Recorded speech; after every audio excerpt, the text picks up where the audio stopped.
Hi guys, this is Meenu. Welcome back to my channel Storytale.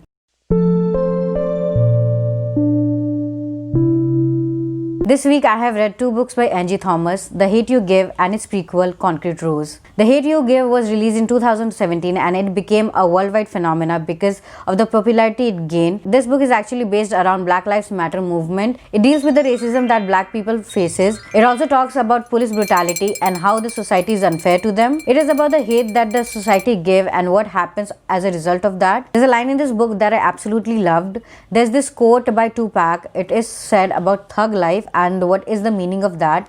But thug life, it means the hate that you give little infants fucks everybody.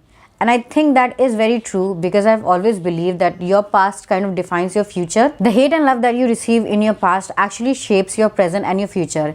It is about what you receive and what you give. So I think that is the main theme of this book. There are a little bit faults with the book and the narrative style, but I'm not going to address them because the topic that this book deals with is much greater than I am. This book does an amazing job of showing the lives of black people and how they deal with racism on a daily basis. There are some absolutely amazing scenes in this book which is actually gonna break your heart because they are so sad, and the saddest part is that this is very real. This is not a fantasy or a fiction. This is something that is happening even today. So I think that is the part that hits you the most because you know that this is something that is happening and that has happened before, and somehow people are trying, but it is not a success yet. Even it has been decades since the slavery was demolished, still black people are facing racism. Still people hate or dislike them because of their color, and I think that is not fair. You cannot judge a person by its color, sex, race, or the people that they choose to love. The only thing that should matter is whether they are good or bad. This book does an amazing job of showing us that words matter. I have seen people comment on other people without even realizing it.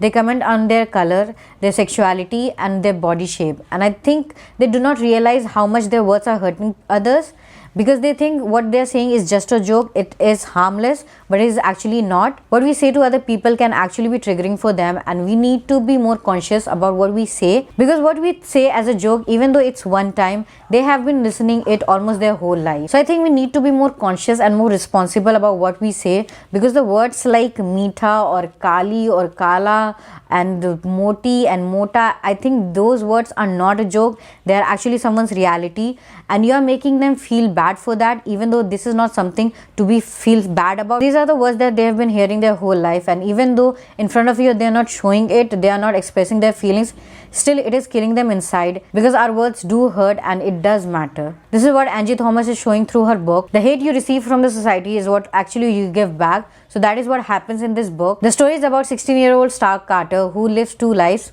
The one is in the poor neighborhood Garden Heights, and the other is this famous suburban school where all the white people goes, and she and her brother is the only black people there. At the school, she has to be very mindful about what she says and what she does because she does not want anyone to call her a hood and treat her any differently. But everything changes when her friend was shot dead in front of her by a police officer.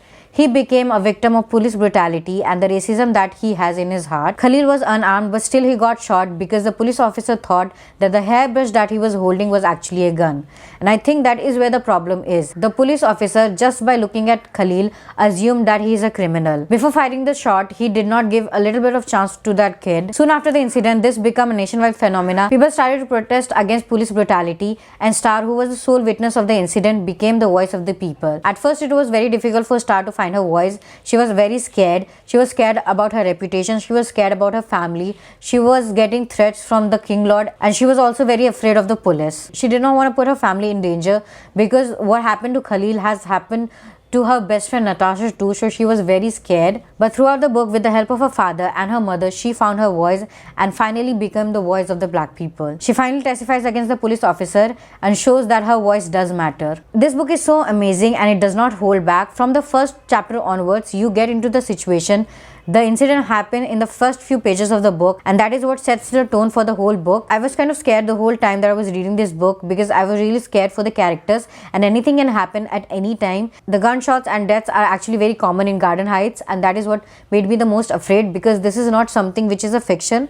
This is a reality. This is what is happening. So that is what is the most scary part of this book because this is so real. There's a scene between Star and Maverick, her father. He talks about why the thing is the way it is. He talks about why why black people choose to go into drugs business. He says that the resources that he gets from the society is actually not fair because it is not enough to give them a better life. They do not have better schools, they do not have better hospitalization, they do not have better employment. So that is what leads them to that. Even though drug dealing is not justifiable and it is still a crime, still the resources that they get is not enough, and I think that is where the change needs to happen.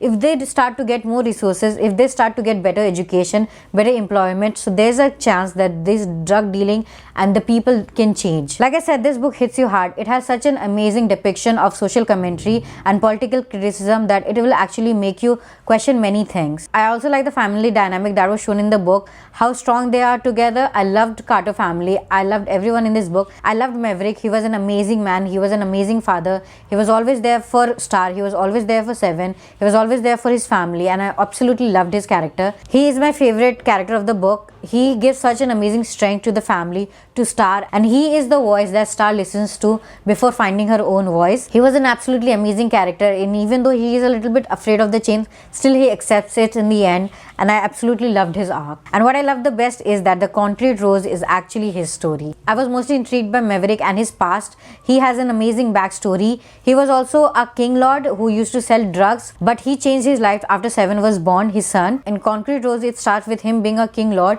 He used to sell drugs for money. He came from one of the poor family, and his mother was struggling with 2 jobs and trying to keep bread in the house, and that is what drove him to drug dealing, so that he can bring a little bit extra cash in the house. But everything changed when his first son Seven was born. He was in love with Lisa and she was his girlfriend, but during their brief breakup, he kind of lost his way and had sex with Aisha, and that is how she got pregnant and gave birth to Seven.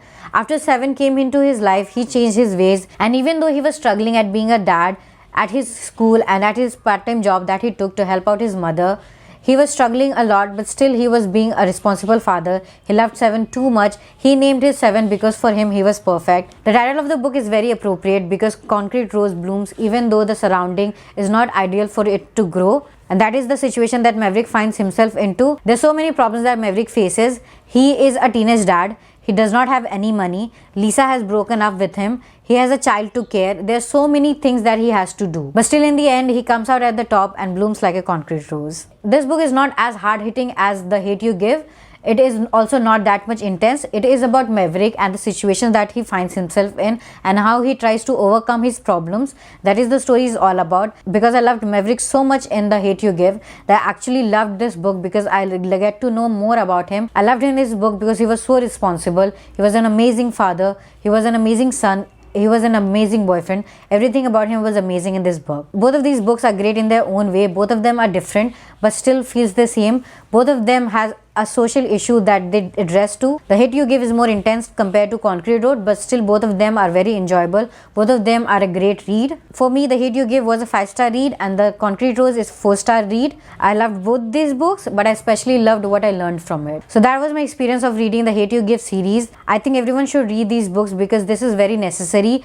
For the need to create a change, we need to educate ourselves more, not just in terms of degree, but in terms of how much our words or our voice matters. We need to know a lot about society, about other cultures, about our culture, the things that we need to say, the things we need to address, the social things that we are unaware of. We need to know all of this, and we need to do that by reading some good books, and we need to do that by encouraging our children and teens to read more about books that is based on social issues so that they can learn and they start to make change before it's too late. This series is going to make you see the world from a very different point of view, and I think that is what we need to start to make a change. This series for you does not have to be just about black and white racism. It can be about racism that we see on a daily basis in our country, in our livelihood, in our neighborhood, in our families. These are the racism that we see, that we deal with, and the need to something happen and start to make a change. We need to find our voice. So pick up this series and do let me know in the comments down below what you thought of it. And of course, do not forget to like, comment, subscribe and click that bell icon if you want to get notified of my videos. Until then, find your voice.